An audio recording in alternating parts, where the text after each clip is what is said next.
Coming up on BOI Weekly, we continue our focus on BOI-supported enterprises that are pushing the boundaries in Nigeria's digital space and the creative industry. Our spotlight is on Virtual Media Network Limited.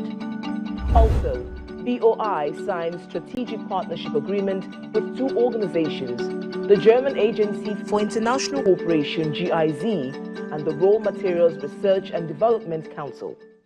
Glad to be with you again on BOI Weekly. I thank you for joining us on the program, powered by the Bank of Industry and Victoria Longchan. Steadily over the years, Nigeria's creative sector has been expanding, with the industry producing talent in music, film, digital content creation, fashion, and so much more.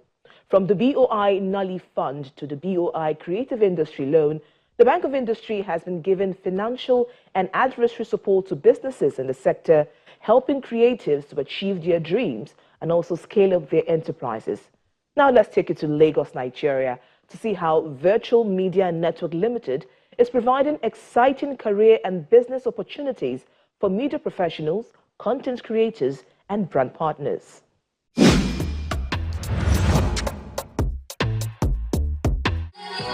That Jack Florida city, I don't know. All of this club when we can't hear me shit. Me and toes by the body, baby.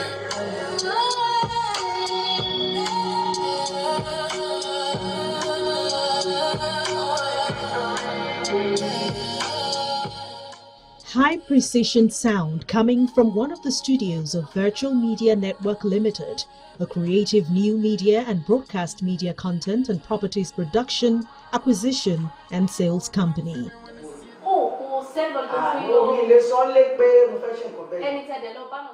Over the years, the company has been involved in the production of a wide variety of entertaining and multiculturally relevant content for platforms such as TV, radio, web, mobile and social media. The original vision was for us to be a broadcast media company. We started with television. We had a program called Global Sounds back in the day. I'm not sure a lot of the Gen Zs know about that, but maybe the millennials and some of the, and definitely the Gen X.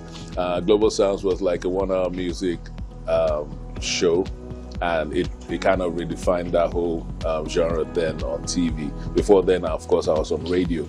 And after that, we started Nigeria's first 24-hour music and lifestyle channel.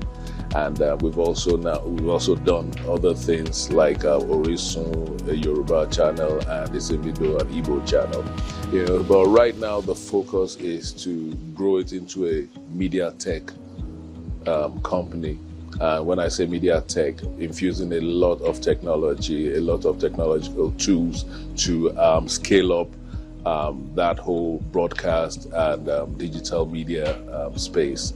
Also leveraging on AI to ensure that that scalability is profitable. With a vision to become the leading multimedia content creation, development, aggregation and distribution brand in Nigeria, and one of the biggest in Africa, Virtual Media Network Limited has begun to reinvent itself. There were a lot of defining moments. Part of it was the fact that we started feeling like a big fish in a small pond. You know, broadcast is quite big, but tech has come to expand that whole field, and we wanted a situation where our content can get to as many people as possible, not through other platforms like cable TV and all that, but through digital platforms where you can have your direct interaction. You can check the number of impressions, you can check the number of views, you can check the analytics and all that, and you can deliver your content real time, sort of like live, which makes it a lot more exciting. So those were like the pressure points that had us thinking that, okay, how do we move from this safety into that big ocean?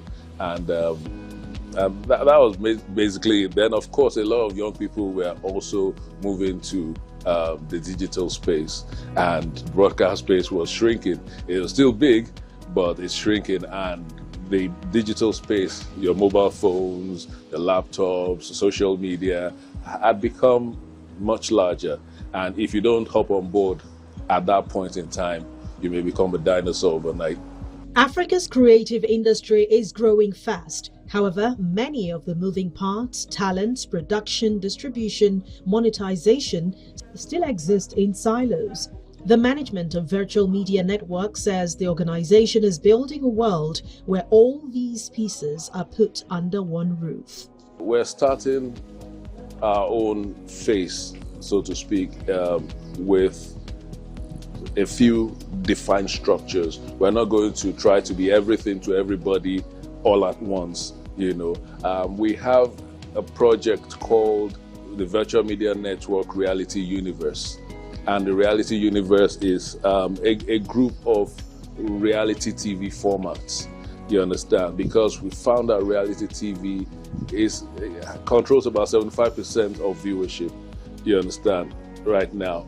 And it's able to generate a lot of traction on that digital space. So if we're going into that digital space, we need to have a strong vehicle that will take us there, and that's why we're doing the Reality Universe, and it's very capital intensive in the sense that we're starting with 3 formats. Reels Africa, which is about content creators versus acting talents. They come together and make reels. New faces of Nigerian television, on air personalities, who we believe that whole community is shrinking, and we need to cause an excitement there very soon.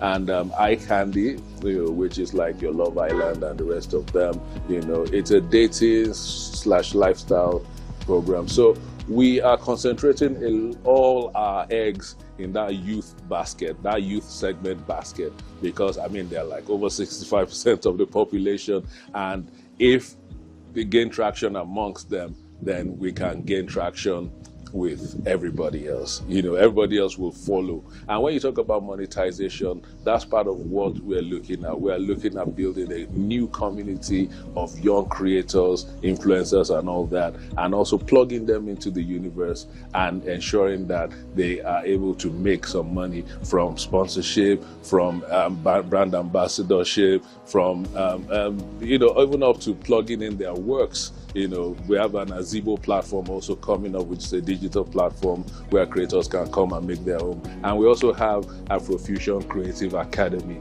The Creative Academy will not only train you, but also now partner with you to plug your content on different platforms and share revenue with you also. So even as a student of the academy, you can start earning money if you're that skilled.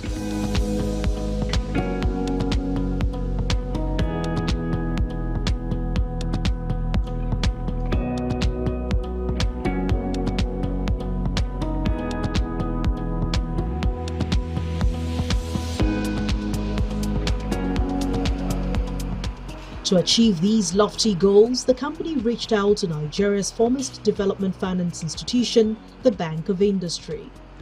When I met with some Bank of Industry staff recently, I was like, you guys just stay in the back, making miracles happen, and you're too humble. You should be out there like with a banner and all that.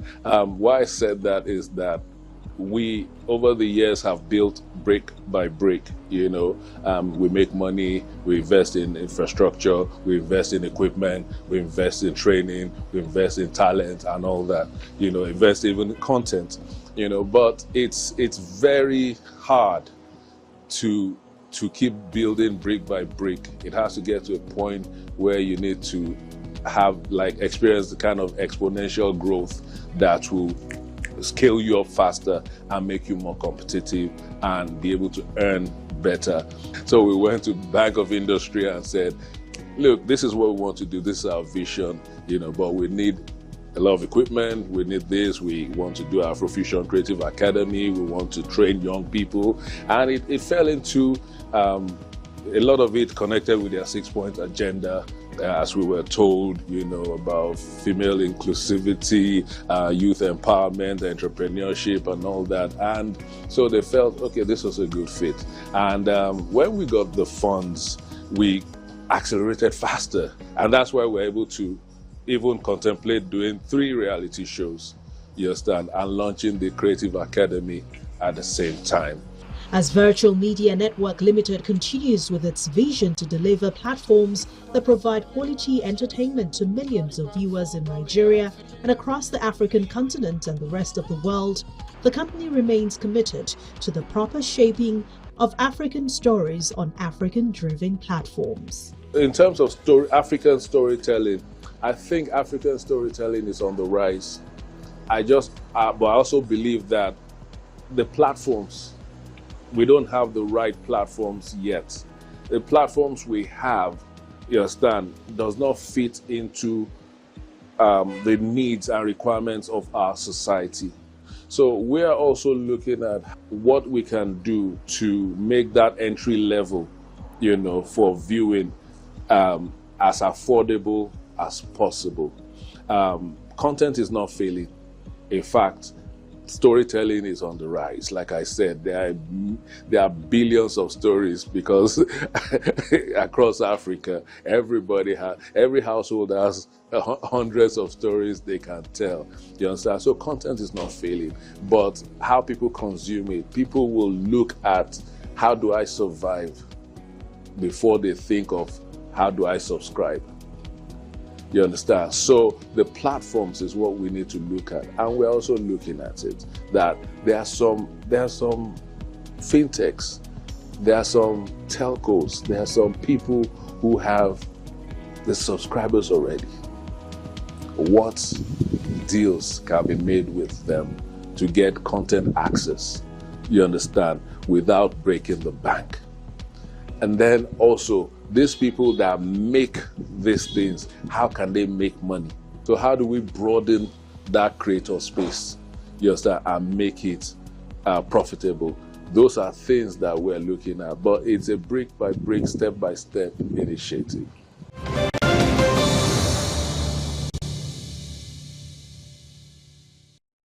It was an extra busy period for the management of the Bank of Industry as the bank hosted 2 strategic partners, signing MOUs with the German Agency for International Cooperation GIZ and the Raw Materials Research and Development Council. Now, both events are geared towards boosting the growth of Nigeria's industrial sector.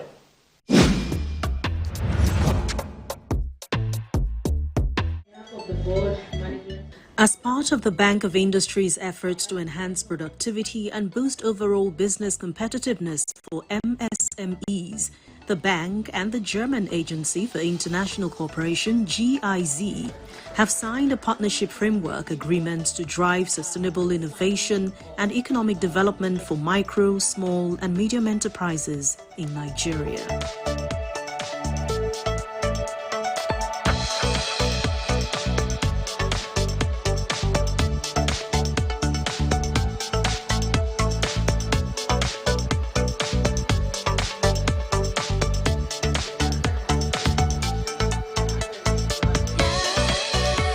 At the event witnessed by top management staff from both the BOI and GIZ, the Managing Director and Chief Executive Officer of the Bank of Industry, Dr. Olashupo Olusi, says the partnership is about closing the gap between enterprise potential and enterprise reality, as Nigerian businesses, particularly MSMEs, have the ideas, the drive, and the market opportunities.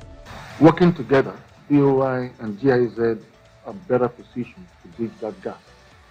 And it's a gap that really needs to be bridged in the context of Nigeria's developmental aspirations and, of course, the renewed hope agenda of His Excellency Mr. President. What is particularly important about this collaboration is its ambition across the full enterprise life cycle, from building the capacity of entrepreneurs and business service providers to unlocking financing pathways to supporting climate-smart investments and export-ready enterprises, and a number of other possibilities that exist under the collaboration. That breadth anchored in a clear focus on results, is exactly what is going to drive real industrial transformation for us here in Nigeria. We are pleased that this partnership will deepen BOI's work in climate finance and women's economic inclusion. These are two areas that are central to our 2025 to 2027 institutional corporate strategy, and of course to Nigeria's broader developmental aspirations and agenda. On his part, the country director of GIZ Nigeria and ECOWAS, Dr. Marcus Wagner, said the collaboration between BOI and GIZ demonstrates a joint commitment to strengthening Nigeria's private sector and to advance sustainable and inclusive economic growth. What makes this partnership so special is its integrated approach. We are not only facilitating access to finance, we are also strengthening capacities, improving business ecosystems, and enable enterprises to grow sustainably, and which is very important, especially in the agro sector, competitively. So that is truly a thing. I think the times where development cooperation basically nourish the smallholder farmers as if they would be endangered species. At the same time, we are committed to ensuring that women, of course, and young entrepreneurs and underserved regions are fully included in these opportunities, and hereby respecting the pyramid of the Nigerian population dynamics. Our new partnership reflects our shared mutual ambition to create opportunities to scale impact and to contribute to a resilient and inclusive Nigerian economy. We look forward to a close and successful collaboration with the Bank of Industry, one that delivers tangible results for business, communities, and the country and its population as a whole.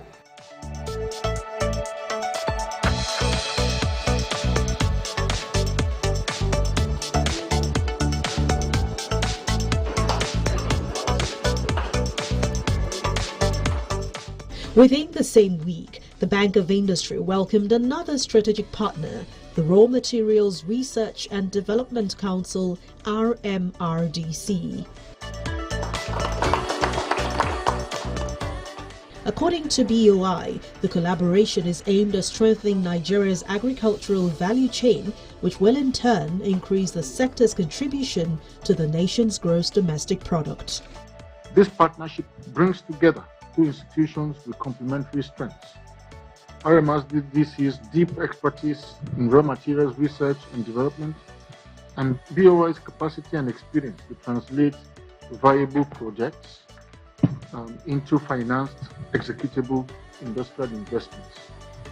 Together we can do what each institution cannot do as effectively on its own. We can convert research into bankable projects that add value, create jobs, and help retain wealth within our economy. Our two institutions have operated in adjacent spaces for years, one generating research and intelligence, the other providing financing and execution capacity. Today we are bringing these strengths together in a more deliberate and structured way. I want to commend the DG and his team for the leadership and commitment that has brought us to this point. The work of bridging research and industry is not easy, but your persistence in pursuing it is exactly the kind of institutional determination and leadership that this partnership requires. At BOI, we are ready. We are ready to co-identify opportunities, to structure financing and support the enterprises that will turn this framework into concrete industrial outcomes. Let this be the beginning of a collaboration that Nigeria will feel in the factories that open, in the jobs that are created, in the values that are stayed within our industrial sector. For the RMRDC, this positive development serves as foundation for industrialization and employment generation. No country is developed without industrializing. Even if you're doing tourism only, there's some industrial sense, entrepreneurship behind just creating that sense of tourism and making people come there. And they have championed this very successfully. You've managed this. We at the Raw Materials Research and Development Council value this relationship that started building since last year. We do not take it for granted. And we're very, very excited that we are here to commence the formalization process. So by accepting to work with us to finance this, we are very grateful. We're also grateful that you're taking us in to work together in co-designing, in co-sharing, in data sharing, co-designing these programs, sharing data, and joint implementation of these programs, as well as joint efforts on advocacy. This gives us hope that RMRDC will succeed. You know, we're championing this view that you don't export any raw material without 30% value addition. And one of the big challenges that have come out of it is, where is the technology? Where is the capacity? So by coming out strongly to say you're going to finance and you're going to work with us on this, it gives us hope, and then it gives hope to the country and to all the people who believe that this project has to work.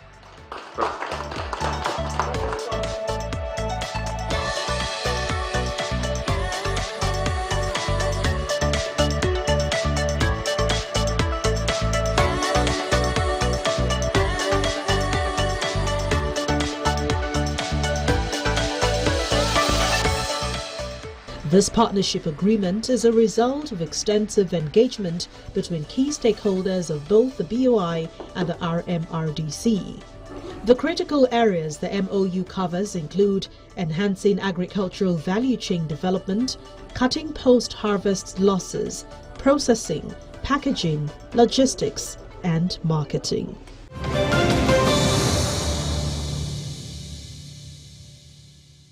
As we end the program for this week, remember that you too can access BOI product offerings by scanning the QR code now showing on your screen. I thank you for your time on BOI Weekly. I'll see you again next week. I'm Victoria Longchen.